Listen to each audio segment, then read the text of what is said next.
지난번 도표에 이어서 오늘은 32분 중에 14분 이상 정멸분이 되겠습니다. 건강경을 여러분들이 공부를 하면서 지난번에 듣고 또 이번에 들으면은 들을 때마다 뭔가 깨달아가는 게 있어야 돼요. 그래야 공부가 되는 거예요. 근데 뭔가 깨달아가려면은 그냥 듣고서 끝나는 게 아니고 이거를 다시 읽어보고 생각해보고 또 그러면서 그 의미를 내가 어떻게 실천에 옮길 것인가 이런 마음을 가져야 지경공덕이라고 해서 건강경을 수지독성하는 공덕이 쌓여가는 것이다. 근데 사실은 이 경전에 지금 우리가 공부를 하고 있는 이 야부송은 내가 한 20년 넘었습니다. 20년 넘게 전에 그때 이걸 내가 번역을 한 거예요. 근데 지금 읽어보니까 특별히 고쳐야 할 만한 것이 별로 안 나오더라고. 그때도 내가 생각한 것이 지금 생각하고 거의 같구나 이런 생각을 하고 있습니다만은 여러분들이 이 내용을 한 구라도 제대로 알고 실천에만 옮긴다면 여러분들이 살아가는 이 세계가 정멸의 세계다. 또 정멸이라는 말을 우리는 열반이라고 합니다. 열반을 우리가 니르바나라고 이렇게 산스크리트에서 얘기를 하고 있습니다만은 한문으로 번역하면은 정멸, 고요할 적자, 열자는 소멸했다. 다시 말해서 이 세상의 모든 형상이 존재하고 있지만은 그 존재하는 자체에 집착을 일으키지 않는다. 존재를 거부하는 게 아니고 그 집착을 일으키지 않는다. 그래서 정멸은 이상이다. 즉 상을 여의는 모양의 집착을 여의면은 그 자체가 정멸이다. 열반이다. 우리가 흔히 열반하면은 살아있는 것이 아니라 생이 끝나는 죽음의 지점이 열반이라고 이렇게 인식하는 사람이 많아요. 근데 사실은 열반은 그게 아니에요. 다시 말해서 육신은 소멸된다 하더라도 우리가 육신 속에 담고 있는 이 신성이라는 즉 반야라고 하는 반야성이라고 하는 이 성품은 영원한 것이다. 정렬하다. 또 열반이다. 이렇게 표현을 할 뿐이에요. 그래서 건강경을 흔히 우리는 공사상이라고 얘기를 하는데 공이라는 말은 뭐냐 하면은 모든 것을 비워버린다는 것은 집착을 일으키지 않는다 이 뜻이에요. 이제 오늘부터 사상에 대해서 얘기가 나옵니다. 아상, 인상, 중생상, 수자상에 대해서 얘기가 나옵니다만은 바로 이 네 가지 상에 집착을 일으키지 않는 것이 공이다. 네 가지 상에 집착을 일으키지 않는 것을 우리가 어떻게 할 것이냐. 그 수행 방법이 여러 가지로 되어 있지만은 지금 여기에서 부처님과 수부리가 서로 대화를 주고받으면서 이런 것은 아상, 인상, 중생상, 수자상에 집착하지 않는 것입니다 하고 수부리가 대답을 정확하게 하고 있어요. 그래서 우리가 이런 걸 공부해야 돼요. 그래서 모든 상을 여일 때 등정멸에 들 수가 있다. 그래서 오늘은 수부리가 부처님의 이 공사상이라고 하는 이 얘기를 듣고서 집착을 일으키지 않는 이 법문을 듣고서 너무나 기뻐가지고 한이의 눈물을 흘리는 모습으로부터 시작이 된다. 그러면 원문을 같이 한번 따라 읽겠습니다. 그때의 수보리가 이 병의 해설하신 것을 듣고 깊은 뜻을 알고서 눈물을 지어 소리내며 희우하십니다 세존이시여. 부처님께서 이와 같이 깊은 경전을 말씀해 주신 것을 제가 옛날부터 얻어온 바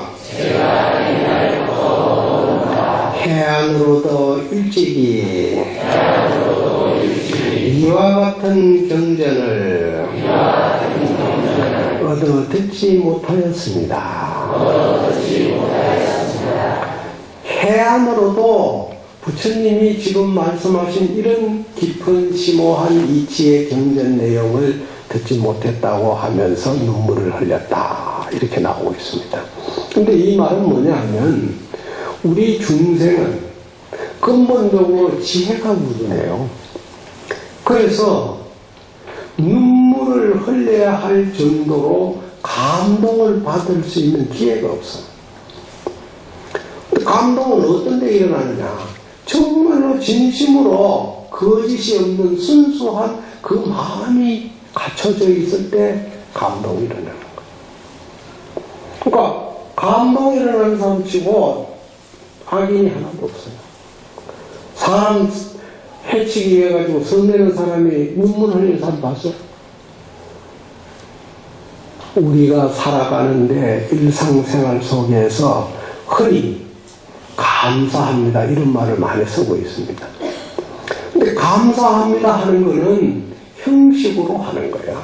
그거는 우리가 살아가는 일상생활 속에서 인간이 인간의 법질서를 지키면서 일을, 즉 도리를 다 하는 거예요.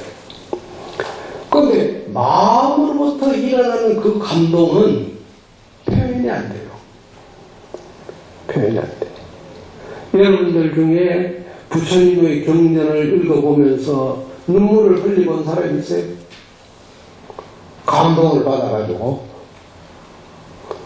감동을 받아서 눈물을 흘리려니까 뭐 경을 알아야 못자지 아무것도 모르니 감동이 아니라는 거야. 근데 우리는 이 경을 읽으면 눈물이 나는 거야. 왜? 부처님이 우리 중생을 위해서 이처럼 카레하게 정성스럽게 진실하게 얘기를 하는데도 우리가 이걸 제대로 알고 실천에 옮기지 않으니까 얼마나 우둔하고 답답하냐. 그 감동이 일어나야 돼. 그래서 수부리는 지금 부처님이 하신 이 경전의 말씀을 듣고는 지금 눈물을 흘렸다 그래서. 근데 이거는 수부리가 눈물을 흘리면서도 내가 과거에 나도 많은 법문을 듣고 많은 지혜의 안목을 갖췄으면서도 정말 부처님이 하신 이 말씀은 내가 못 들었습니다.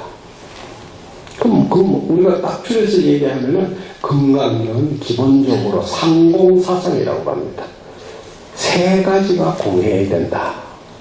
그 세 가지가 공한다는 건 뭐냐? 첫째는 아공, 아상이 없다. 아상이 공해버렸다 이게.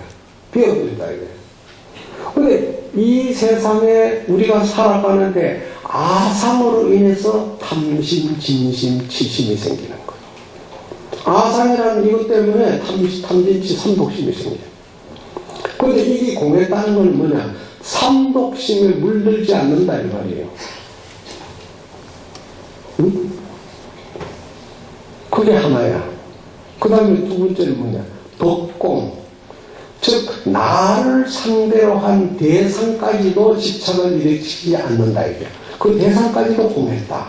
그럼 예를 들어서 나를 상대로 한 대상이 뭡니까? 우리는 그거를 육경이라고 하죠. 아니, 비, 설, 신. 이 6가지가 상대로 하는 대상이 뭐냐? 색, 성, 향, 미, 촉법이잖아. 근데 아가 공하니까 상대도 공했다. 상대에 집착을 안 가지니까. 그러니까 두 가지 아공, 법공이 되니까 그 다음 뭐예요? 구공이야. 한때 구자. 둘 다 공해버렸어. 그럼 공한 상태를 우리는 정멸이라고 한다 이 말이에요. 정면. 그러니까 공했다는 그 말 자체는 없다는 것을 부정하는 게 아니라 현실을 그대로 인식하면서 거기에 집착을 일으키지 않는 아상인상이 없는 그 마음 삶의 모습이 구공이다. 구공이다. 그래서 깨달음이라는 것이 우리가 살아가는 세상 바깥에 어떤 따로 변화가 있는 세상을 말하는 게 아니라 이 세상을 그대로 깨닫고 보니까 극락이더라. 이 세상이 그대로 열반이더라. 이렇게 안목을 갖춰가는 사람. 이런 사람이 아공, 법공에서 구공으로 가는 함께 붙자 공한 아도공하고 법도공했으니까 둘 다 공했다. 그걸 우리는 상공신이라고 해요. 이게 금강경의 대의예요. 기본 전체적인 사상의 뜻입니다. 이것을 우리가 실천에 옮기려고 노력하는 마음이 없다면 금강경 공부 천년 만년 해도 제대로 알 수가 없어요. 그래서 이러한 수고리가 부처님의 말씀을 듣고 눈물을 흘리는 그 모습을 두고 야부스님이 거기다가 뭐라고 해석을 붙였냐면 호소요. 아주 정말로 아주 그 부처님이 그 희화한 법문을 들었다 하니까 얼마나 좋아. 웃음을 웃어야 하는데도 불구하고 당면이어라. 부처님의 얼굴을 대면해가지고 왜 울고 있느냐 이 말이야. 응? 왜 울고 있어? 부처님의 경전 해설을 듣고 수고리가 눈물을 짓고 일찍이 경전의 깊은 뜻을 들은 바가 없다고 하니 좋은 일을 만나서 왜 눈물을 짓는가 하고 꾸짖는 것이다. 부처님의 말씀하신 뜻을 깨닫고서도 기쁘다 하지 않고 슬픈 눈물을 보인 수고리는 대근보살이기 때문에, 대근보살은 뭐냐? 수고리가 진짜 깨닫지 못해서 눈물을 흘린 게 아니고 우리 중생을 위해서 쉽게 말해 연출을 하는 거예요.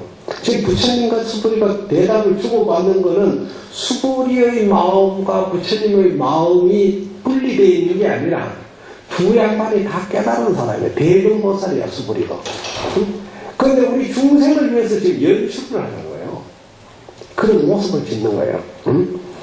그래서 부처님의 말씀하신 뜻을 깨닫고서도 기쁘다 하지 않고 슬픈 눈물을 보인 수고리는 대근보살이기 때문에 그것은 간격과 무지한 중생의 마음에서 일어나 가마를 일으킬 수 있을지의 높아심 어린 눈물이다. 우리 중생도 부처님의 설법을 듣고 그런 눈물을 흘릴 수 있는 모습이 되어야 한다는 걸 보여주기 위해서 수고리가 지금 눈물을 지었다. 이렇게 보는 거예요. 그래 놓고 자소내의 관원방하니 기해 형악 도소상이라. 젊을 때부터 오고 오면서 젊은 시절부터 이 말이에요. 관원방이라. 먼 곳에 내 고향을 떠나가 얼마나 돌아다니면서 살았느냐. 자, 여러분들 여기에 지금 고향 안 떠나서 사는 사람이 몇 사람이나 돼요? 다 자기 태어난 자리 떠나가지고 어디로 이사를 직장을 수도 없이 옮겨 다니면서 우리가 생활하고 있습니다. 응? 그렇잖아요. 그러니까 형악이라는 것은 중국의 지명을 말하는 것이고 소상이라는 것은 중국의 강의 이름을 말하는 거예요. 소상강이라는 이름을 말하는. 그러니까 형악이라는 땅을 해자는 뭐냐? 기해. 몇 번이나 맴돌았느냐 이런 뜻을 기해라고 해요. 형악을 맴돌고 소상강을 건넜던가. 얼마나 옮겨 다니면서 생활을 했느냐, 이제 나그네 생활을 했느냐 이 말이야. 여기서 바로 나그네라는 말 자체는 뭐냐? 즉 고향을 떠났다는 것은 모든 중생은 다 불성을 가지고 있는 본래 부처라고 그랬죠. 그 근데 어느 날부터 미해가지고 중생으로 전락해서 떠돌아다니는 거야. 근데 깨닫고 보니까 내가 부처더라.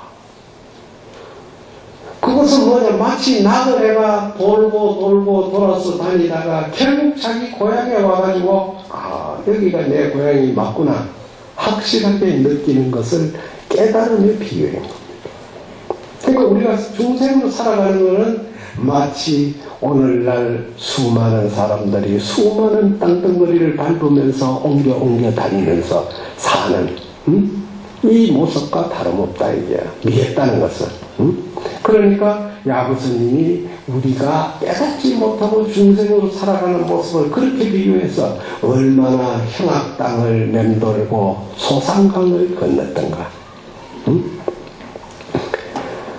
일조 답착의 가향로함이 시각 도중에 일월장이라 하루아침에 가향에 즉 내 고향인 고향에 가는 그 길을 답착은 뭐냐 밟았다. 고향 땅을 밟았다 이 말이에요. 고향에 갔다는 뜻이에요. 하루아침에 가향의 그 길을 답착하니 비로소 도중은 뭡니까? 내가 깨닫지 못해가지고 형악당을 받고 소상강을 건너든 그렇게 부지런히 쫓아다니던 그 생활의 모습을 도중이라고 해요. 깨닫지 못한 중생의 생활 모습을 도중이란다. 비로소 도중에 이르리 긴 줄을 깨달았다. 이르는 뭡니까? 시간과 공간이야. 그러니까 깨닫기 전에도 시공은 그대로 존재하고 깨닫고 봐도 시공은 그대로 존재하는데 깨달지 못했을 때는 왜 이 세상의 모든 형상이 영원하지 못하고 무상하고 내 뜻대로 안 되고 내가 다 소유할 수 없고 왜 그러냐 근데 깨닫고 보니까 다 본래 그대로 그 모습 그대로 다 존재하고 조금 더 평등하게 불편함이 없이 그대로 존재하더라는 걸 인식하는 거예요. 이 인식을 가지는 마음, 이것을 구공의 마음이라고 한다. 아도 공하고 법도 공하고 구공의 마음이다. 이런 마음을 여러분들이 금강경을 통해서 배워가야 여러분들이 살아가는 삶 속에서 행복이 뭔가를 확실히 느낄 수가 있는 거예요. 정말로 우리가 살아가는데 아무리 내 뜻이 이루어져가지고 잘 됐다고 합시다. 사실은 그 잘 됐다고 하는 거는 반짝이에요. 그렇잖아요. 근데 그것을 우리는 거부하면서 살 수는 없지만 그걸 수용하더라도 거기에 물들면 안 된다. 너무 집착하면 안 된다. 전체를 볼 줄 알아요. 전체를. 그래서 야구스님은 하루아침에 가양 자기 고향의 길을 답착받았다는 것은 깨달음의 경지에 들어가서 보니까 한 생각을 깨닫고 보니까 시각 도중에 이럴장이라 비로소 도중 중생으로 살아가는 내 삶의 현상의 모든 모습들에 시공 일월이 긴 줄 영원한 줄을 그때서야 깨달았다. 참 이거 알고 보면은 참 굉장히 쉬운데 사실은 굉장히 이것 실천에 옮긴다면 쉽지가 않아요. 중생을 위해서 말씀하신 부처님의 설법은 중생의 흐름을 그치게 하기 위한 방편일 뿐이다. 비유하면은 훌륭한 지방을 버리고 이양의 맛에 정신이 팔려 부모도 버린 채 천혜의 곳곳마다 떠돌다가 은혜의 집착을 버리지 못하고 자기를 잃어버린 삶을 영위하다가 어느 날 문득 어진 것을 만나 본래 부와 명예를 갖춘 집을 찾아 돌아와 보니 지난날의 부질없이 세월을 보낸 것에 대하여 깨달은 것과 같다. 이게 법화경에 나오는 비유인데 궁자의 또 비유입니다. 뭐냐면은 정말로 옛날에 부잣집의 아들이 잘 사는데 전쟁이 일어났어. 피난을 가다가 부모가 자식이 혹시 잊어버릴까 싶어가지고 주머니에다가 금은보화를, 얘가 평생 먹고 살 수 있는 금은보화를 주머니에다 넣어준 거예요. 그런데 피난을 가다가 헤어져 버린 거예요. 그 부모가 없으니까 어떻게 구걸을 해먹고 사는 거예요. 그 구걸을 해먹고 문전으로 떠돌다가 얻어먹고 크는데,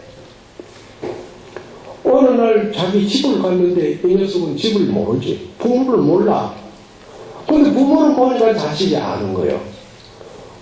그래서 너가 내 자식이라고 하니까 거지가 큰 대걸 부잣집에서 주인이 자기가 아버지라고 하니까 기가 차게 겁이 나서 도망가거든요. 그래서 하인을 시켜가지고 데려다가 밑에 하인과 더불어 일하는 것을 가르쳐서 조금씩 주인 얼굴을 보고 자꾸 보다가 얼굴이 익어져서 나중에 가깝게 되는 거예요. 그럼 가깝게 되니까 그 아이를 불러놓고, 너가 어릴 때 이렇게 해서 피난 가다가, 전쟁이 나서 피난 가다가 너를 잊어버렸는데 내가 그때 너 주머니에 네가 평생 먹고 살 수 있는 금보화를 넣어줬다. 그 떨어진 헌옷을 디비니까 금은보화가 나온 거예요. 그러니까 이 녀석은 본래 거지로 생각을 하고 본래 부자인데 그때서야 깨닫는 거야. 자기가 거지로 살았던 일들이 부질없는 거야. 고생 안 해도 될 걸 고생했다. 우리가 살아가는 모습이 그런 거야. 조금도 다를 바 없어요. 여기 보면은 이양에 끄달려서 우리가 살아갔다고 그랬는데, 정말로 우리가 살아가는 삶의 명예를 가지고 돈을 모으고 우리의 가문을 넓혀가는 이 모습들이 정말로 영원한 것 같지만은 사실은 내가 살아가는 삶의 마음속에는 아무 관계가 없어. 그것은 인간으로서 해야 할 도리를 다하고 있는 것 뿐이에요. 근데 실상은 거기에 있지 않다는 걸 우리가 깨달아야 된다. 그걸 버리라는 말이 아니라. 그래서 부처님의 마음은 대성심이라는 바로 깨달음의 경지에 들어서서 생각하는 그런 자세가 중요하다. 그래서 내가 부처다. 내가 본래 출신이 부처다. 이렇게 생각하면 어떻게 해요? 내가 본래 부처니까 부처 같은 모습으로, 부처 같은 행동으로 살라고 노력해야 안 되겠어요? 근데 나는 원래 지질이 가문도 없고, 지질이 못생기고, 지질이 내가 없고, 지질이 쪼들어들었다고 하면 어떻게 되겠어요? 평생 고생하고 살아야 돼. 근데 부처님이 하신 본래 부처라고 하는 이 말이 왜 평등한가? 이거는 현실 속에서 여러분들이 느끼잖아요. 응? 아니, 뭐, 김가는 부자고, 박가는 가난하게 살아야 된다는 법이 어디 있어? 다 평등하게 노력하면 다 부자가 되는 거예요.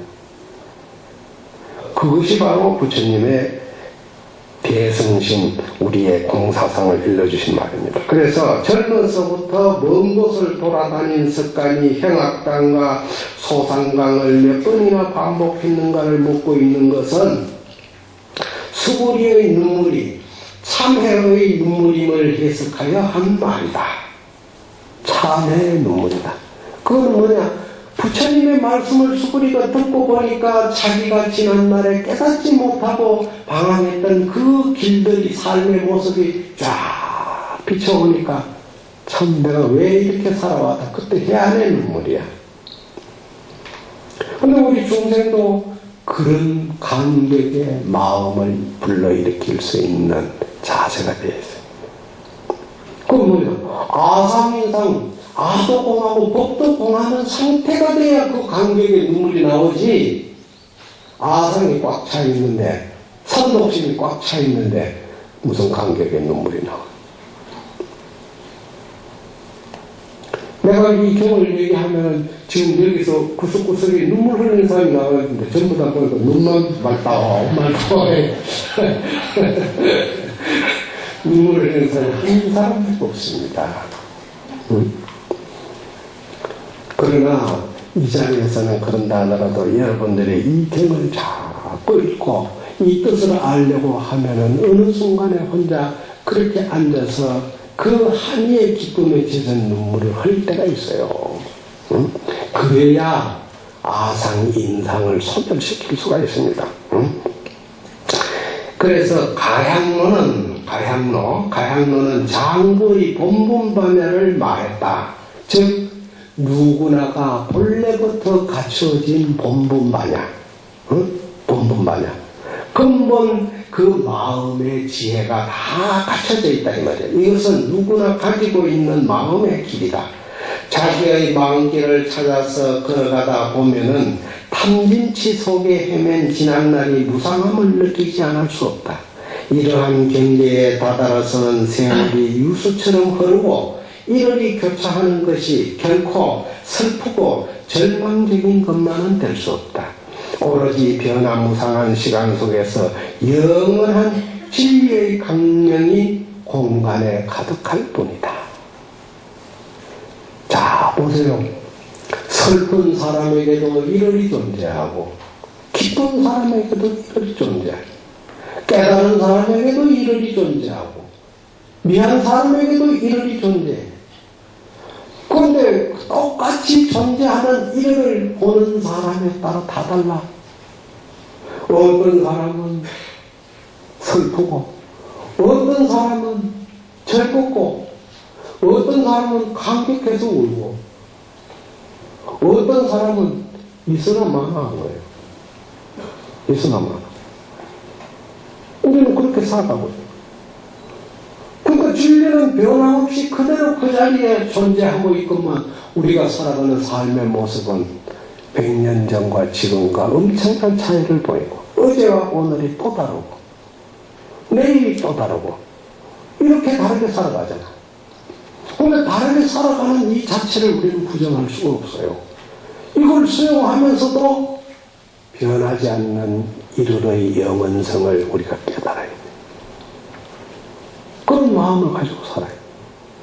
그게 본분반야를 찾아내는 길이다. 그래서 부처님께서 그러한 그 경전의 말씀을 듣고 이 수부리가 눈물을 흘리면서 정말로 부처님의 그 진실한 그 가르침의 뜻을 수부리가 다시 얘기를 하고 있습니다. 같이 본문을 읽고 해석하겠습니다. 세존이시여, 만약 다시 어떤 사람이 이 금강경을 얻어듣고 믿는 마음이 깨끗하면 곧 실상을 낸다고 하셨으니 마땅히 이런 사람이 제일로 희유한 공덕을 성취한 줄 알겠습니다. 세존이시여, 실상이란 것은 곧 상이 아니며 이런 까닭으로 열애가 실상이라 이름 붙여 설하셨을 뿐입니다. 이 지금 짧은 문장이지만은 이 문장을 여러분들이 이해를 하면은 금강경의 요체를 확실히 알게 되는 거예요. 이 말이 뭐냐 하면은 정말로 우리가 살아가는데 믿음이 깨끗하면, 근데 어떤 믿음이 깨끗한 믿음은 어떤 거냐 이 말이에요. 이거는 바로 지금 수고리가 앞에서 얘기했듯이 아상, 인상, 중생상, 수자상이 없는 마음을 가지는 것이 그게 깨끗한 마음이다. 그런 마음을 가진 자가 누구든지 있다면은 그 마음 속에는 실상이 나타난다고 그랬어요. 실상은 뭡니까? 우리가 살아가는 이 범부의 세계에서 이 세계가 바로 극락인 줄을 보는 마음, 그게 실상이야. 지금 우리가 가지고 있는 이 육신의 눈, 안목으로 봅니까? 전부 다 가상이야. 가상은 뭐냐? 영원하지 못한 거짓된 모양이야. 그러니까 우리가 눈으로 보는 거는 영원한 게 하나도 없어. 다 일시적이야. 가상이란 말이야. 근데 이 가상이 바로 실상인 줄 깨달을 수 있다는 것은 뭐냐? 이 모양다리에 집착을 일으키지 않고 그건 그대로 보면서 거기에 마음을 뺏기지 않는 거. 응? 그러니까 내가 내 욕심에 집착을 일으키지 않는다는 것은 이거는 참 어렵잖아. 그런 마음으로 살아가야 돼. 그런 마음으로 살려면 노력을 해야 된단 말이야. 그래서 그런 사람이야말로 정말로 희유한 공덕을 성취했다고 할 수 있겠습니다. 희유한 공덕. 건강등을 믿고서 정말로 신심이 청정해지고 믿는 마음이 청정해지고 그 믿는 마음 속에서 우리가 살아가는 이 가상이 즉 유한한 모양다리가 영원한 실상임을 깨달아가는 이런 사람이 있다면 이런 사람이야말로 제일 희유한 공덕을 성취했다고 말씀드릴 수 있겠습니다 하고 수부리가 얘기를 하는 거예요. 부처님 앞에. 그러면서 수부리가 하는 말이 세존이시여, 부처님께서 말씀하신 실상이라는 것은 가상을 두고 한 것이 아닙니다. 그건 뭐야? 이름이 실상일 뿐입니다. 이름이. 정말로 일월했을 때, 일월은 영원하다고 했죠. 근데 그 일월할 때 해가 나는 해라고 붙여달라고 했어요. 달이 나는 달이라고 불러달라고 하더냐고요. 누가 붙인 거야? 결국 우리가 붙여가 우리가 부르고 있는 거야. 그러니까 상이 아니란 말은 그 본체를 들여다보니까 본체는 정멸이야. 내가 뭘 붙여달라 말라 하는 것이 없다. 그 여러분들이 지감자엘이란 말이 있어요. 깨달으면 그 깨달음의 한이의 눈물이 흘려지는 그 표현은 뭐라고 말할 수가 없어. 표현이 안 돼요. 그건 자기 각자가 하는 거지. 그래서 이렇게 수부리가 실상을 내는 그 마음을 희유한 공덕을 성취하는 것이고, 상이 아닌 부처님께서는 이름이 실상이라고 했다. 이래 하니까 야구스님이 뭐라고 얘기했냐. 산하대지의 신처 등매호. 산하대지를 도대체 어느 곳에서 얻겠는가? 그러니까 상이 아니라고 하면 그러면 현실에 나타나 있는 이 산하대지는 어디에서 우리가 이름을 붙여야 되겠느냐 이거야. 뭐라고 해야 되겠냐 이거야. 그러니까 수부리가 경의 뜻을 밝히는 가운데 이렇게서 말씀하신 실상은 드러난 모양이 아니고 이름이 실상이라고 했다면 안전에 펼쳐진 자연의 모습을 무엇이라고 이름하며 자연의 순수한 모습을 어디에서 찾아야 된단 말입니까? 자, 우리가 나무니 흘러가는 물이니 바람이니 무엇이니 온갖 드러나 있는 형상의 모습에다가 이름을 하나씩 다 붙였어. 또 내가 낳은 자식을 큰 놈은 뭐라고 부르고 둘째 놈은 뭐라고 부르고 셋째 놈은 뭐라고 전부 다 이름을 하나씩 다 붙여줬어. 근데 우리는 그 이름으로 살아가고 있어. 근데 진짜 자식이 태어나면서 나는 원래 이름이 요겁니다 하고 말하는 자식 봤어요? 다 붙여준 그 이름으로 살아가고 있는데 나중에 가보니까 아, 내가 그 이름은 내 이름이 아니다. 부모가 붙여준 이름이었구나. 자연의 현상에 나타나 있는 좋다 나쁘다 하는 그런 이름들이 본래 그렇게 나눠진 게 아니고 누군가가 이름을 붙인 걸 따라할 뿐이다. 이래 보는 거예요. 그래 보니까 그 이름에 집착을 안 가지는 거예요. 이름에 집착을 한 거죠. 돈. 여러분들이 아마 돈 모르는 사람 아무도 없을 거예요. 돈은 몰라도 돈은 다 알 거예요. 근데 누가 돈이라고 이름을 붙였느냐 이 말이야. 왜 돈이라고 안 하고 돈이라고 했느냐 이게. 네? 그럼 나중에 보니까 돈이 돌로 보이더라 이 말이야. 깨닫고 보니까 왜? 돌이라 깨달은 사람의 분상에서는 돌이나 그 이름에 집착을 안 가집니까? 그 이름에 의지해서 살아가지 않는다 이게. 가상에 의해서 살지 않는다 이 뜻이요. 여러분들이 연극을 본다든가 영화를 봐봐요. 그 안에 들어가 펼쳐져 있는 모습을 보면은 그 매료돼가지고 눈물도 흘리고 그냥 보면은 기쁘기도 하고 슬프기도 하고 온갖 희로애락을 그 안에서 싹 겪다가 다 끝나고 바깥에 나오니까 해만 쨍쨍하고 본 것은 뭐 추억의 머릿속으로 남는 거예요.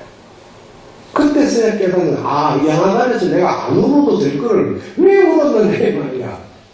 안 웃어도 될 걸 왜 웃었느냐 이거야. 그런데 거기에서 한 단계 더 깨달아가면은 슬프면은 울고 기쁘면은 웃고 울음을 그때 집착을 가지 않고 그대로 따라 자연의 모습을 따라가서 이렇게 흘러가는 이 마음을 가지는 게 이게 바로 정멸이구나. 이상 하나의 형상에만 집착을 내지 않는 마음이 이게 바로 정멸이구나. 이걸 깨닫게 되는 거예요. 그런 마음으로 여러분들이 산다면은 이 세상에 무엇이 아쉬울 게 있어요. 무엇이. 응? 정말로 여러분들은 건강경을 통해서 마음의 부자가 돼야 돼. 본래 부자야. 마음의 부자가 되는 게 아니라 본래 내가 부자다. 이 마음을 가져야 돼. 그래서 중생이 펼쳐진 자연의 순수한 모습을 어디에서 찾아야 되나. 그래놓고 그 자연의 모습을 야구스님이 하나의 시로 표현했습니다. 원간 산유세간이 건청이 수무성이라. 멀리 보면은 산빛이 있고 가까이 들으면은 물소리 없네. 춘거하유제하니 인내 조불경이라. 봄은 갔지만은 꽃은 남아있고 사람이 와도 새들은 놀라지 않네. 이 말이 뭐냐 하면, 자, 우리가 살아가는데 멀리 보면 산빛이 있다는 것은 무심으로 봐야 돼. 무심으로 봐야 돼. 그냥 무심으로 보면은 산의 그 형상이, 여러분들이 가끔 우리는 이제 그림을 그리니까 산을 이렇게 봐도 그냥 스치질 않아요. 응? 근데 소위 산줄기, 이것이 겹겹이 흐르는 그 모습을 쫙 보면은 얼마나 유연하게 보여. 그야말로 그 산능성을 사람이 막 뛰어가지고 달리고 싶을 정도로 유연하게 부드럽고 그런데 막상 산에 올라가려고 해봐요. 얼마나 숲이 꽉 차있고 가풀밭지고 얼마나 다니기가 힘드네. 근데 멀리 바라봤을 때하고 가까이 가서 보는 거하고 천냥지 차야. 근데 우리가 살아가는 삶 속에서 정말로 가져야 할 마음을 멀리 봐요. 가까이 본다는 욕심이요. 가까이 본다는 거. 이렇게 생각을 가지는 것이 우리가 반야성이라는 본분을 찾아가는 거예요. 또 근처에 가까이 들어도 물 흐르는 소리가 없다. 이 말이 뭐냐면은 사실은 자기 본분의 자리는 본래 고요하다 했죠. 본래 정멸이라고 했잖아. 거기에 무슨 쫄쫄쫄쫄 물 흐르는 소리가 날 틈이 없는 거예요. 그대로야. 그러니 춘거하유제야. 봄이 갔다고 꽃이 안 피나요? 그런 무심한 마음을 가진 사람들의 생활 속에서는 봄이 가도 꽃이 남아서 향기를 바라두고 인내조불경이라 사람이 와도 새가 놀라지 않는 거예요. 그러니까 진성이라는 거는 내가 해치고자 하는 마음의 도끼가 남아있으면 두려워하고 도망을 가요. 근데 내가 해치고자 하는 마음이 없으면 새도 사람을 자기 친구로 생각해. 무엇이라고 생각해? 여러분들 무서운 사자나 이런 동물도 봐요. 새끼 때부터 자꾸 주고 가까이 하면서 지내봐요. 사랑하는 마음을 서로 주고받고 그럴 때부터 크니까 나중에 커도 사랑 그거 안 해. 사람 해칠 생각도 안 하고. 근데 우리는 살아가면서 차별심, 인간이 가지고 있는 생명체가 짐승보다는 낫다고 하는 그 마음 때문에 차별이 생겨요. 새들이 보면 도망을 가는 거예요. 응? 그렇지만 그렇지 않는 마음을 가진다면 인내 조불경에 사람이 와도 새가 놀라지 않아. 두두가 개현로 하니 물물이 채원평이라. 두두는 뭡니까? 이 세상의 모든 생명체, 모든 생명체가 저마다 혈로라는 것은 드러나 있다. 다시 말해서 나무는 나무대로, 물은 물대로, 꽃은 꽃대로, 사람은 사람대로 모든 것이 다 혈로 다 드러나 있는 거야. 드러나 있기 때문에 물물체 운명이야. 그 사물 하나의 본체가 원래 평등하다. 원래 평등하다.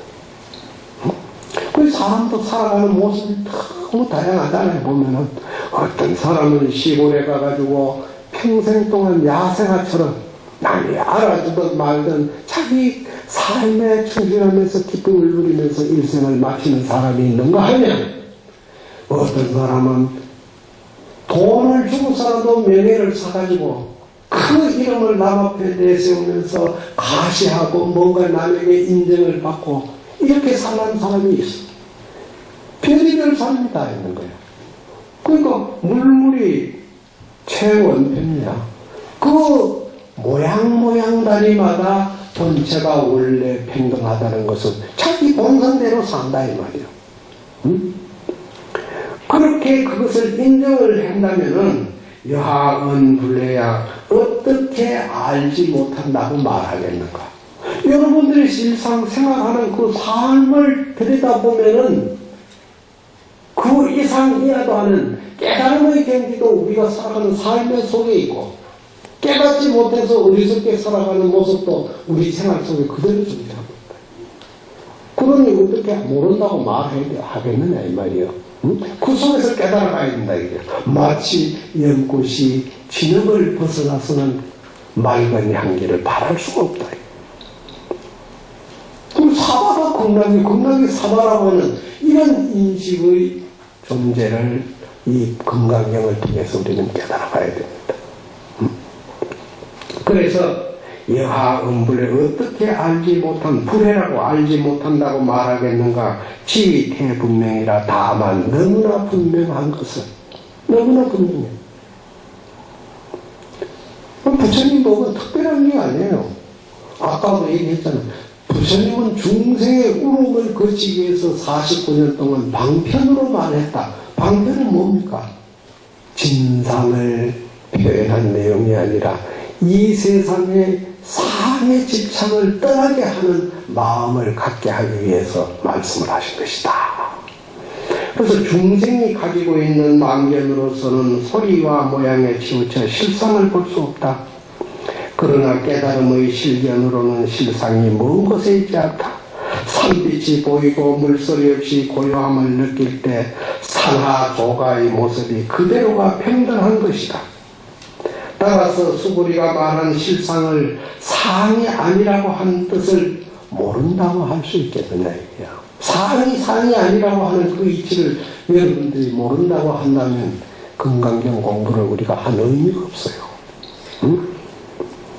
또 같이 본문을 따라 읽겠습니다. 세존이시여, 제가 이제 이와 같은 경전을 얻어 듣고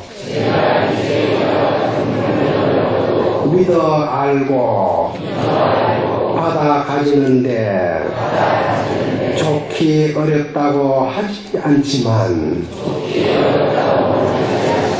그 수구리가 이제 여기서 뭐라고 얘기를 하냐면은 저야말로 그래도 감격의 눈물을 흘리면서 부처님의 말씀을 이 한마디 들은 이 공덕이 얼마나 희화한 줄을 알지만 후세 우리 세대가 아닌 다음 세대에 오는 후학들은 과연 이 얘기를 듣고 어떻게 하겠느냐 이 말이에요. 그걸 이제 걱정하는 거예요 지금.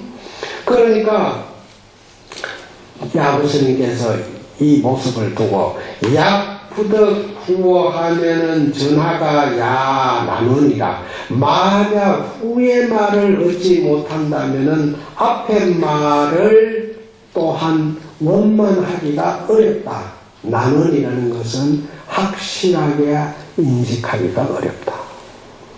이 말이 뭐냐면은 자 아상 이 세상에는 모든 아상이라고 하는 형상에 치우친 마음을 가지는데 그 아상이 아공으로 가면 나라는 것이 비어져 버리면은 탐진치 삼독심이 다 소멸돼 버립니다. 그 소멸되니까 대상이 없으니까 법공이야. 법이 공했다. 응?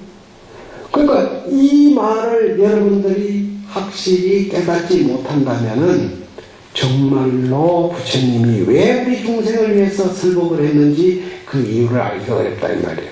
수고리가 말한 실상의 뜻을 알지 못한다면은 부처님의 설법도 원만하게 알기 어려운 것이다. 중생을 위하여 수고리가 참다운 모습은 드러난 모습에 집착한 마음이 아니라 이름만이 있을 뿐이라 하며 이름이 본래 이름이 아니라는 이치를 밝히지 않았다면 수고리의 얘기나 부처님의 설명하는 금강경의 뜻을 바로 알기는 어렵다는 것이다. 이 말이 뭐냐면 자 우리가 살아가는데 악한 사람이 있고 선한 사람이 있습니다. 근데 본래 선한 사람과 본래 악한 사람이 나눠져 있는 게 아니에요. 즉 반야성이라고 하는 이 본분 마음의 용심을 어느 쪽에다가 낙점을 하느냐 이 말이에요. 그거 나쁜 쪽으로 낙점하니까 나쁜 사람이 되어버리고 남에게 이로움을 주는 쪽으로 낙점을 하니까 좋은 사람이 돼요. 너무나 쉽다 이 말이에요. 이렇게 분명하게 나눠져 있는데 우리는 무엇 때문에 나쁜 사람의 모습으로 살아가야 되느냐. 아상 때문에 결국은 나라고 하는 이 고집을 내세우기 때문에 상대가 생기고 상대가 생기니까 시비가 생기고 우리 살아가는 모습이 다 그렇습니다. 응? 옛날에 고부간의 갈등이 얼마나 심했어요. 응? 고부간의 갈등이 심한 거는 뭐냐면은 시어머니는 며느리를 볼 때 시어머니한테 어떻게 잘 이렇게 해주기를 바라는 거야. 그런데 며느리는 시어머니가 뭔가 며느리 입장에서는 뭔가 친절하고 자상하게 일러주기를 바라는 거야. 그 서로 바라는 마음이 달라. 다르니까 어떻게 돼? 갈등이 생길 거야. 고기 조금 빈다가 생기면은 서로 원망을 하고 서로 미워하는 거야. 요즘 뭐 텔레비도 가끔 보면은 그 갈등이 심해가지고 나중에 결국 이혼까지 남편하고 이혼까지 하고 난리가 나잖아요. 그리고 언제는 그렇게 친하던 사이가 나중에 칠천지 원수가 돼가지고 나중에 둘이 분쟁이 안 되니까 법원에 가서 판결까지 받아가지고 니하고 내하고는 별 관계가 없다는 식으로 딱 잘라버리고서 우리 삶이 그런 거예요. 그런데 한 생각을 낮춰서 생각해봐요. 며느리 입장에서 시어머님 하신 모습이 내가 왜 좀 더 마음 아프게 안 하고 기쁘게 왜 못할까? 시어머니 입장에서는 아니 며느리가 저렇게 모르는 걸 내 왜 자상하게 좀 잘 타일러서 말 못했을까? 서로 입장만 생각하면 어떻게 되겠어? 헤어질 일이 없어요. 그러니까 아상이라고 하는 이것 때문에 우리는 결국 시기분별이 생겨요. 여기서 벌어진단 말이에요. 그래서 정말로 살아가는 우리의 삶이 어렵다고 말하면 뭐와 같으냐? 난난나의 여평지 상천천이라. 정말로 우리가 살아가는 이 현실 세계가 어렵다고 본다면 어렵고 어려우며 평지에서 청천에 오르는 것과 같다. 땅에서 하늘 올라가는 건 쉽겠어요? 어렵겠어요? 얼마나 어려운 거예요. 그런데 쉬운 걸로 말하면은 이야 쉽고도 쉬운 것이야. 뭐와 같으냐? 사하위의 일교수라. 여태는 우리가 잠 깬다 이럴 때는 각이라고 안 하고 격자로 보는 거예요. 응? 깰격자. 그러니까 이게 뭐냐면은 쉬운 것으로 얘기하면은 옷 입고 잠자다가 한번 깨는 것과 같다 이거야. 여러분들이 밥 먹고 낮잠 한숨 잔다고 잠깐 누웠다가 탁 깰 때 있잖아. 꼭 금방 깨버려. 깨는데 뭐 지지게 펴고 자시고 할 것도 없어. 금방 누웠단 말이야. 쉬운 걸로 말하면 그렇게 쉬운 거야. 그런데 이 어려운 마음과 쉬운 마음이 본래 나눠져 있었느냐 이 말이에요. 다 여러분들이 주인이야. 여러분들이 쉬운 마음 내고 여러분들이 어려운 마음을 스스로 만드는 거지. 누구를 막 서로 네 탓만 내 탓만 따지니까 법정에 그렇게 가야 되는 거고. 왜 세상을 우리가 그렇게 살아야 됩니까? 왜? 한 생이 얼마나 되는데? 여러분들이 아무리 많이 산들 100년 이상 살겠어요? 얼마나 사냐 말. 너무 그렇게 살아야 될 이유가 없잖아요. 응? 우리가 부처님의 마음을 배운다는 것은 이런 것을 배워야 돼요. 그래서 쉽기로 말하면은 옷 입고 한번 그 낮잠 자다가 깨어나는 것과 같고, 행선 진제 파초이나니 수도 파도가 종지리라. 즉 노를 젓는 사람에게, 나룻배를 타려면 노를 젓는 사람에게 있듯이 누가 파도가 땅을 쫓아 일어난다고 하겠는가? 이 말은 무슨 말이냐 하면은 배를 타고 가는데 배 노를 젓는 사람이 열심히 노를 젓어가지고 건너가야 되는데 배 타고 앉아가지고 아이고 왜 이렇게 바람이 부느냐, 왜 이렇게 파도가 높느냐, 왜 이렇게 배를 타고 건너가는 것이 까다롭느냐, 아무리 떠들어보들 무슨 소용이 있어? 노 많이 부지런히 열심히 젓는 사람이 최고야. 파도를 원망하지 마라 이 말이야. 그러니까 결국은 노를 젓는 사람이 얼마나 건실하고 충실하게 자기 본분의 자리에 연연하느냐가 중요한 거야. 그러니까 난 탓하지 마라 이 말이야. 응? 그러니 부처님의 말씀에 수고리의 대답을 두고 그 뜻을 알기가 어렵다고 한다면 눈을 가지고도 앞을 보지 못하는 것 같고 땅에서 하늘을 올라가는 것과 같다는 것이다. 그러나 쉽게 뜻을 알면 두 귀를 가지고 소리를 듣는 것과 같고 옷 입은 채로 한잠 자고 깨는 것과 같다. 어렵고 쉬운 것이 바깥 경계에 있는 것이 아니라 저마다의 근기에 따라 변화를 일으키는 데 마음 이성을 알아야 한다. 파도를 타고 강을 건너는 나룻배는 노를 젓는 사람의 능력에 따라 쉽게 건너기도 하고 어렵게 건너기도 한다. 그렇다면 파도의 높고 낮음에 문제를 일으킬 필요가 없는 것이다. 누구 탓하지 말아야 말이야. 결국 다 모든 것이 나의 어물이야. 내가 주인이야. 내가 어떻게 살아가는 마음을 가지느냐에 따라서 이 세상의 모습은 변화해 가는 겁니다. 그것이 부처님이 우리에게 일러준 얘기야. 그러니까 수구리가 앞에서 말씀하기를 나는 이 부처님의 말씀을 듣고 어느 정도 알겠지만은 과연 후세 한 500년 후에 우학들은 과연 이 뜻을 알겠는가 하고 염려스러운 얘기를 하는 거야. 같이 또 따라 읽겠습니다. 만약 다음 생이나 후 500세에 어떤 중생이 이 경을 얻어듣고 믿어 알아 받아 가진다면 이 사람도 곧 제일 희유함이 되겠습니다.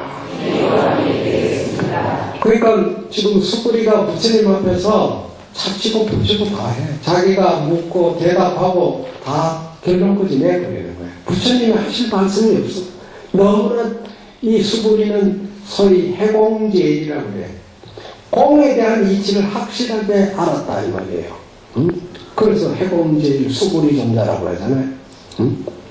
그럼 500년 후라 하더라도 지금 제가 인식하고 있는 이 마음을 500년 후에 사람이 그대로 인식해서 실천에 옮긴다면 그 사람도 희유한 공덕을 얻은 것입니다. 다 버려버려. 결론을 내요. 그러니까 이 야부스님이 수구리의 그 대답을 두고서 뭐라고 얘기했느냐. 행주자와의 차기 깃반이라 다니고 머무르고 앉고 눕고 차기 옷 입고 깃반 밥 먹는데 갱유 신마 사오 다시 무슨 일이 있겠는가. 너무나 500년 후에도 500년 전에 수구리가 생각된 그 마음 그대로 500년 후에 중생이 그 마음 그대로 실천에 옮긴다면 그대로 희유한 공덕을 얻었다 하니 자 1000년 전에 사람들이 옷 입고 다니고 앉고 눕고 옷 입고 밥 먹는 거 1000년 후에 오늘은 우리는 옷 안 입어요? 안 다녀요? 안 누워요? 안 하느냐고. 옷 다 입고 밥 다 먹잖아. 뭐 다를 바 있어요. 다시 이 일 외에 뭐가 있느냐 이 말이야.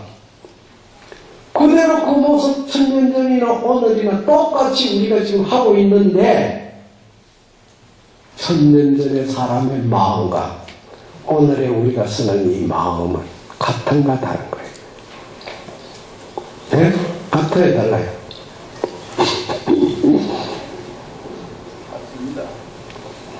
그 마음이 같다고 하는 인식을 가진다면 그 사람은 조금 깨달아가는 사람인데 그런데 다르단 말이에요.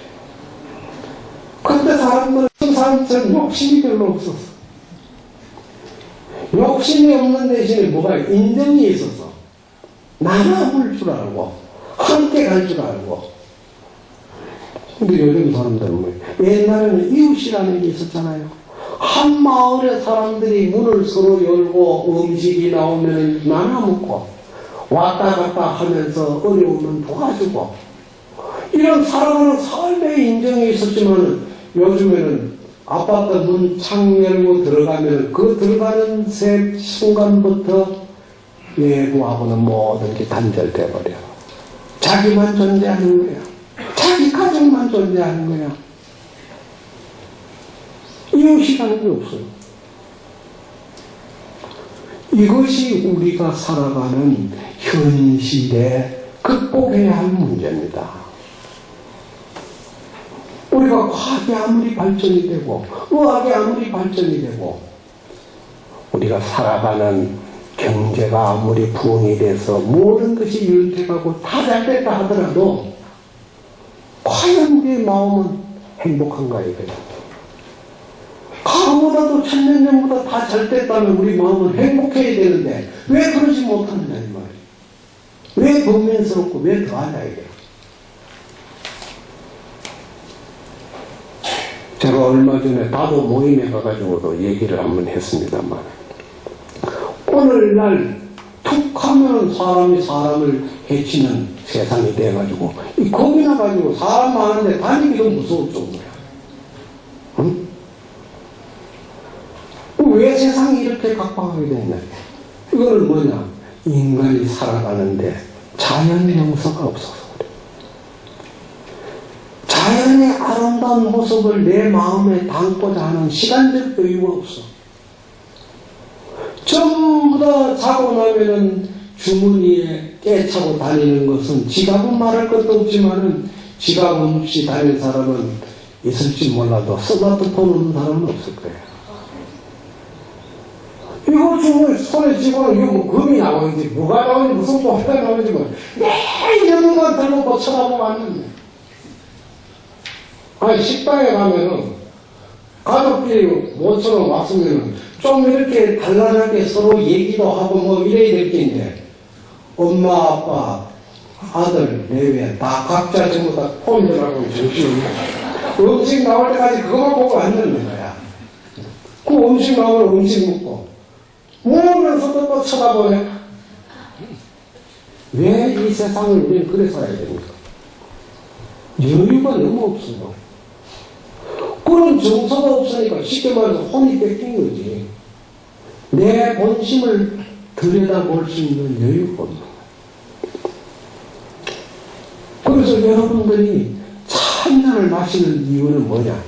우리가 이 녹차라는 것이 커피하고 다른 점이 뭐냐면 커피는 말을 주고받으면서 먹는 것이 제맛이 나온다고 그래요. 그런데 초이스님은 200년 전에 녹차를 마시는 사람은 혼자 마셔라. 꼭 벗을 가까이 보고 싶거나 달이 뜰 때 마셔라. 아니면 맑은 하늘에 구름이 흐를 때 그 구름을 쳐다보고 마셔라. 이 말은 뭐냐면 차를 통해서 내 자신을 들여다볼 수 있는 여유를 가져라 이 말이에요. 근데 우리 생활은 그런 게 없다. 다시 말해서 풍요정신이라는 게 없어져 버렸어. 어느 날부터 정말 우리가 반성해야 돼요. 그래서 여러분들이 틈나면은 이 건강경을 읽어야 돼. 건강경을 읽으면 그 읽는 순간에 조용히 마음이 차분해지잖아.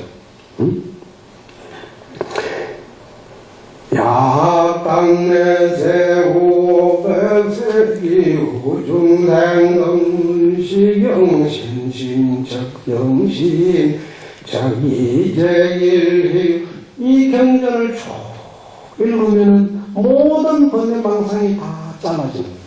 번뇌망상이 잘라지니까 마음이 깨끗해질 수밖에 없냐고. 그래서 이 지경공덕, 이 금강경을 수지독성하는 공덕이 크다는 이유가 여기 있어요. 수도 없이 내가 얘기하지만은. 그러니 천년 전에 사람들이 다니고 머무르고 앉고 눕고 옷 입고 밥 먹는 것이 다시 무슨 일이 있느냐 이거야. 이 일 외에 뭐가 있느냐 이 말이죠. 그러니 수고리는 부처님께 당시의 금강경을 받아 읽고 뜻을 아는 공덕이 500년의 세월, 아니 수많은 세월이 지난다 해도 제일 희유한 공덕을 짓는 데는 부족함이 없다는 것을 얘기하고 있다. 오늘날 여러분들이 부처님 없다고 서러워하지 마. 부처님 없다고 훌륭한 스승이 없다고 서러워하지 마. 부처님의 경전이 스승이야. 그래서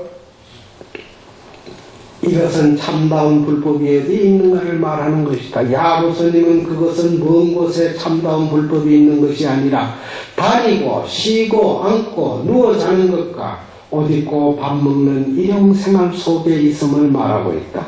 그것은 부처님 당시나 지금이나 인간이 생활하는 기본 생활 공간이 변하지 않기 때문이다.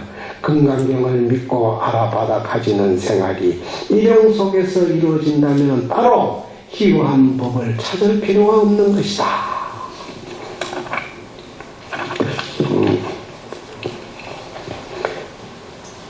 시간이 지나서 계속 또 하락하면은 너무 긴데 요 한 구절만 마치겠습니다. 한 구절만 하고. 자, 우리가 일상생활의 그 속에서 정말로 희유한 공덕을 짓는 법을 찾으라고 했으니 그것은 뭐냐? 즉 자연의 이치가 거짓없는 모습 그대로 드러나는 걸 볼 줄 아는 인식하는 마음이 있어야 돼. 그래서 빈불열의 하불하니라.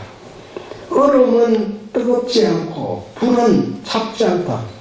여러분들이 얼음이 뜨거운 거 봤어요? 불이 차가운 거 봤어요? 이런 것을 확실하게 알듯이 우리가 살아가는 삶의 마음을 그렇게 거짓할 줄 모르는가, 거짓말 할 줄 모르는가, 가식할 줄 모르는가, 순수한 마음 그대로 차운 것은 찼다, 더운 것은 덥다, 이렇게 표현하면서 살아가는 마음이 있다면 얼마나 좋겠어요. 응? 또 토불섭의 수불건이라. 흙이라는 것은 섭하지 않는 것이요 물은 마르지 않는 것이다. 그러니 금강각답지 하니 번간 두 지천이라. 금강의 다리, 여러분들이 가지고 있는 육신의 다리가 아니라 내 반야라고 하는 육신 속에 담겨져 있는 이 순수한 본래 부처라고 하는 이 반야의 마음 다리를 가지고 땅을 밟으면, 땅을 밟고 있고, 또 번간의 두 지천이라. 번간을 뭡니까? 여러분들이 머리에 모자를 쓰면은 머리는 어느 방향으로 가리키고 있어요? 지천이 하늘을 가리키고 있는 거예요. 그러니까 땅을, 내 다리로 땅을 밟고 내 머리가 하늘을 가리키고 있는 이거는 누구도 부정할 수 없어. 누구도 부정할 수 없을 뿐만 아니라 모두가 시키지 않아도 본래 그대로 그 모습대로 하는 거야. 밖에 거꾸로 걷는 사람들이 있다 하더만, 근데 그 거꾸로 걷는 게 뭐 일상생활 속에서 내 걷는 건 아니잖아요. 잠시 걷는 거지. 그 일상생활 속에서 걷는 거면 다리는 땅을 밟고 머리는 하늘을 향해 가 있지. 뭐가 다르냐 이 말이죠. 그런데 이렇게 이 육신이 가지고 있는 이 자체만 보는 게 아니라 이 육신 속에 정말로 금강이라는 지혜의 다리를 가지고 땅을 밟고, 내가 가지고 있는 육신이 아니라 마음의 씀씀이가 바로 하늘을 향하고 있는 이 거짓없는 순수한 그 모습을 가진다면은 약인신 덕급의 북두면난간이라. 만약 사람들이 이러한 이치를 신덕이라 믿어 얻는다 이 말이야. 믿어 얻는다면 북두를 남쪽을 대면해서 본다. 북두를 남쪽에서 대면해 본다. 북두 칠성이 북쪽에 있어요? 남쪽에 있어요? 네? 북쪽에 있죠? 북두 칠성이 북쪽에 있는 줄을 알지만은 본래 북쪽, 남쪽은 누가 만들었느냐 이 말이야. 응? 북쪽이 날 북쪽이라고 해달라 했어? 남쪽이 날 남쪽이라고 해달라 했는데 우리가 정해놓고 남쪽이다 북쪽이다 하고 앉았어 지금. 그 본래 정하기 이전의 마음을 아는 사람은 북두를 갖다 북두칠성을 남쪽에서도 본다 이 말이에요. 우리가 보는 즉 형상에 집착을 일으키지 않는다, 구애받지 않는다 이 뜻이에요. 응? 그러니까 사람은 저마다 희유한 반야성을 가지고 있다. 이 반야의 작용이 도라고 한다. 이러한 평상의 생활 속에 반야를 관찰하고 생활한다면 얼음이 덮지 않는 자연의 이치를 확실하게 믿게 된다. 반야의 다리로 생활하는 사람에게는 깃대가 하늘로 향하듯 너무나 자연스러운 모습으로 살게 되고, 이런 사람이야말로 북쪽에 있는 별을 남쪽에서 볼 수 있는 것이다. 왜냐하면 북쪽이니 남쪽이니 하는 것은 본래 정해진 방위가 아니라 인간이 이름을 붙이기를 북쪽이라고 하고 남쪽이라고 붙였을 뿐이기 때문이다. 본래 남북이 나눠진 게 아니다. 응? 우리가 만들어 놓은 거지. 그래서 금강경은 우리가 여러분들이 이거 한 번 듣고 알겠어요? 정말로 여러분들이 이 경전을 끝까지 그래도 32분을 마지막까지 다 듣고 나면 뭔가 깨달은 바가 있어. 응? 다른 공부 수천 번 한 것보다 훨씬 공격이 희요함을 그때 가서 느낄 때가 있을 것이다. 이 말을 제가 하는 얘기가 아니라 이 수보리가 부처님 앞에서 한 말씀이라는 걸 말씀드리면서 오늘 법문을 마치겠습니다.